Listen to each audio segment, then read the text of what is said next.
할렐루야. 아멘. 오늘도 이 새벽을 깨워서 이 말씀 앞에 나온 여러분 모두에게 오늘 말씀으로부터 나오는 하나님의 은혜가 충만할 줄로 믿습니다. 함께 나눌 말씀의 제목은 주님은 아시나니라는 말씀의 제목을 가지고 함께 우리 시편 142편 말씀을 나누겠습니다. 매일 성경을 따라서 우리 함께 시편에 대한 말씀을 함께 보고 있습니다. 오늘 시편에 나오는 시인이라고 말하고자 하는 사람은 바로 우리가 너무나도 잘 알고 있는 다윗입니다. 다윗은 1, 2절을 통해 이렇게 말하고 있는데요. 우리 함께 1절과 2절을 한 번 더 읽어보겠습니다. 읽겠습니다. 내가 소리내어 여호와께 부르짖으며 소리내어 여호와께 간구하는도다.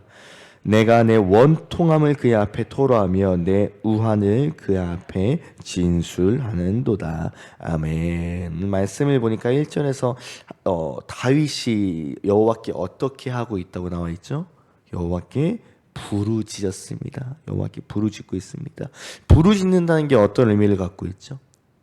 이렇게 작은 목소리로 말하는 게 부르짖는 건가요? 아니죠. 부르짖는다는 건 이런 목소리가 아니라 부르짖는다는 거는 큰 소리로 하나님께 외친다는 겁니다. 큰 소리로 이렇게 작게 말하는 게 아니라 하나님 우리가 주여 하듯이 하나님께 부르짖고 있다는 것입니다. 1절을 통해서 다윗은 그 절망의 동굴에서 하나님께 외치며 간구하고 있는 것입니다. 무엇을 간구하고 있죠? 2절에 나와 있죠. 자신의 원통함을, 그리고 자신의 우환, 즉 자신의 걱정과 염려와 근심을 지금 하나님께 부르짖고 있는 상황이 바로 오늘 말씀의 상황인 것입니다. 현재 다윗의 원통함, 분하고 억울한 일이라 그 근심과 걱정은 무엇일까요? 다윗이 어떤 근심과 걱정, 어떤 것 때문에 원통하고 분해서 억울해서 다윗이 부르짖고 있는 것일까요? 사실 다윗은 어릴 적부터 아주 승승장구하던 사람입니다. 흔히 말해서 이 아주 떡잎부터가 달랐다라고 말할 수 있는 사람이 바로 다윗이지 않았습니까? 대표적으로 어릴 적부터 하나님을 모욕하였지만 무서워서 다들 피했던 그 골리앗 앞에 섰던 사람이 바로 다윗 아닙니까? 그 대적인 골리앗 앞에 서서 이렇게 말했죠. 너는 칼과 단창으로 나에게 나아오지만 나는 만군의 여호와 하나님의 이름으로 너에게 나아가노니 내가 너를 이길 것이야 라고 당당하게 선포한 후에 울맷돌을 던져서 그 무서운 골리앗을 쓰러뜨린 사람이 바로 이 어린 다윗이었습니다. 이후 하나님의 능력이 더욱 다윗과 함께했고 사람들은 다윗의 이름을 노랫말까지 넣어서 노래를 부르기까지 했습니다. 그렇게 본다면 참 이 다윗의 인생이 참 꽃길만 걸어야 될 것 같아요. 하나님께서 그렇게 함께하시고 하나님께서 어릴 적부터 그렇게 능력 주시고 담대하게 하시니 이 다윗이 정말 꽃길만 걸어야 할 것 같은데 그런 다윗에게도 고난과 시련이 찾아왔다는 말입니다.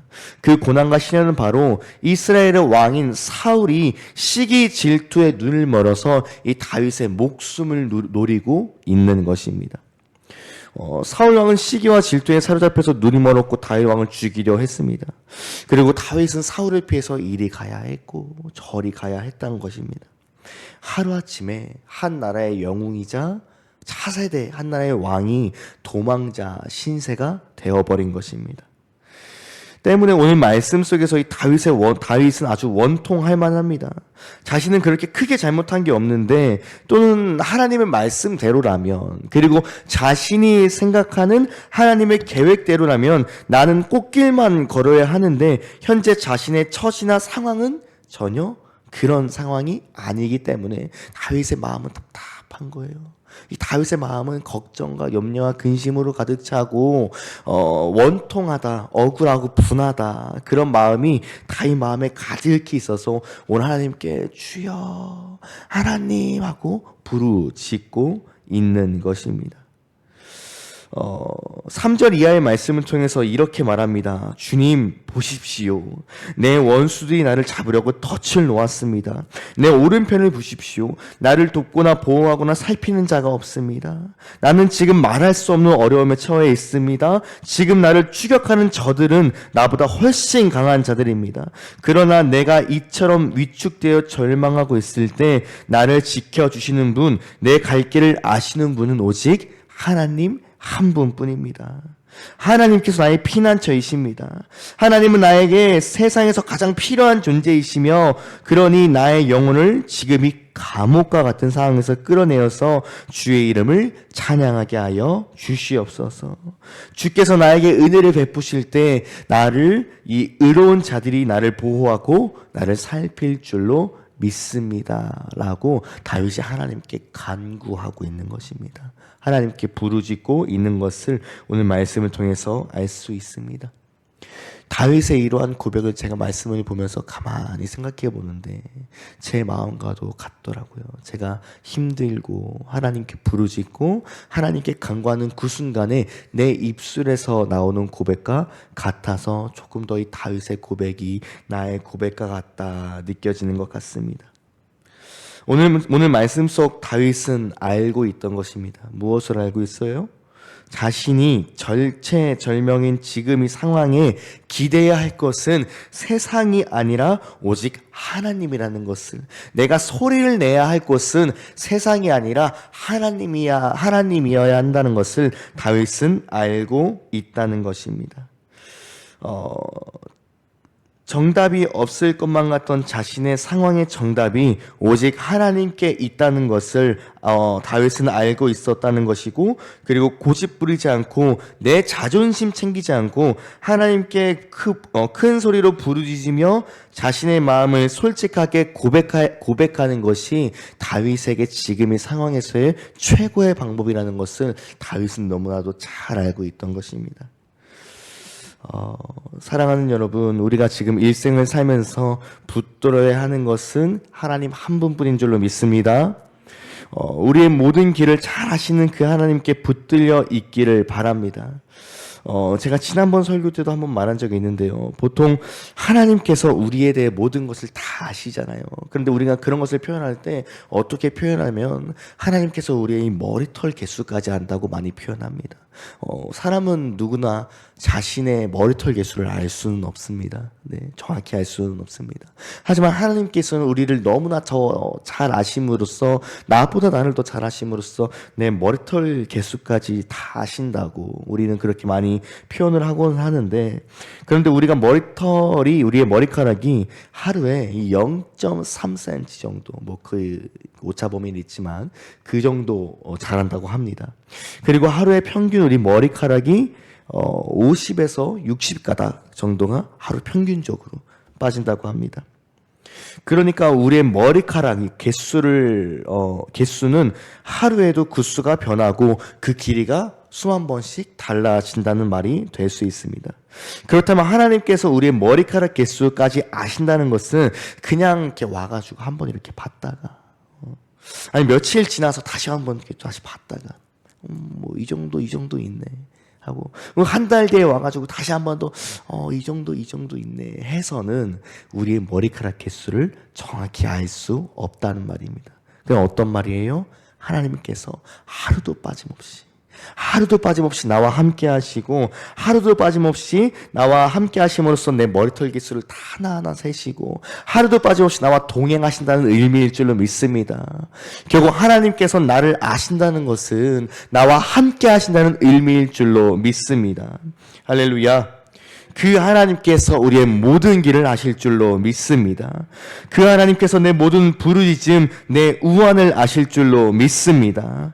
그리고 그 가운데서도 믿음을 저버리지 않고 주의 이름을 부르짖는 자의 기도를 들으심으로 응답하실 줄로 믿습니다. 그러므로 우리가 예레미야 말씀에 나와 있듯이 하나님께서는 우리의 부르짖음을 들으시고 응답하심으로써 크고 은밀한 일을 내 삶 가운데 행하시고 보여주실 줄로 믿습니다. 우리가 함께 그 믿음으로 살아가는 우리가 되기를 간절히 바랍니다. 말씀을 준비하다 보니까 이 바울이 이렇게 감옥에 갇혔던 내용이 계속해서 떠오르더라고요. 이 바울과 실라가 감옥에 갇혔을 때 복음을 전하다 매를 심하게 맞았죠. 매를 심하게 맞고 감옥에 갇히게 됩니다. 하지만 그 순간에도 바울의 입에서는 찬양이 나왔습니다. 자신의 입에서는 하나님을 원망하는 불평, 불만의 목소리보다 찬양이 나왔습니다. 아마 이런 대화가 오갔겠죠. 어이 바울, 어이 신라, 자네는 좀 괜찮은가? 나는 좀 괜찮네. 아까 맞을 때 허리를 좀 잘못 맞았는데 이 정도는 좀 참을 만하네. 자네는 좀 괜찮은가? 나도 좀 괜찮은 것 같네. 네. 그런데 이상하지 않은가? 분명 우리가 당한 일은 억울한 일이고 분명 지금 우리의 몸은 두들겨 맞아서 아파 죽겠는데 이상하게 내 입에서 찬송을 하고 싶네.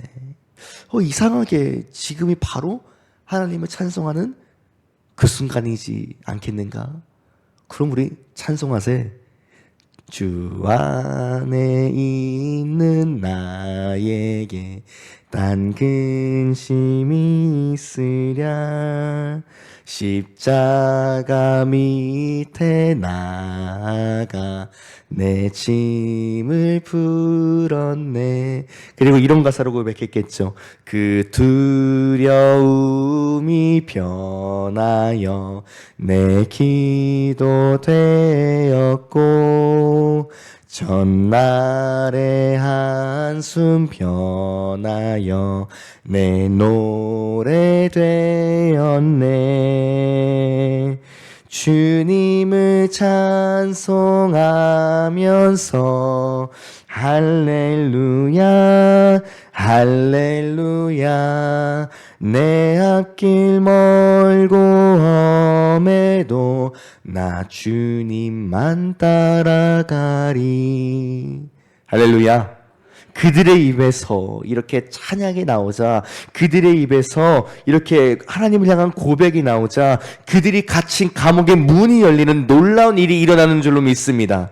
아멘. 사랑하는 여러분, 그러므로 우리가 고난 중에도 비참한 가운데서도 찬송을 부르는 것은요, 우리의 머리가 어떻게 돼서가 아니잖아요. 우리의 정신이 좀 어떻게 돼서가 아니잖아요. 우리의 모든 것을 자포자기해서 그런 것이 아닙니다. 비록 지금은 많이 힘들지만, 지금은 절망과 비참한 가운데 있지만 그것에 굴하지 않고 여전히 하나님의 은혜를 구하고 하나님의 도우심을 바란다면, 하나님을 간절히 부르짖는다면 하나님께서 그 고난과 절망과 비참에서 우리를 건져내어 주실 것이라는 그 믿음에서 나오는 믿음의 행위일 줄로 믿습니다. 아멘.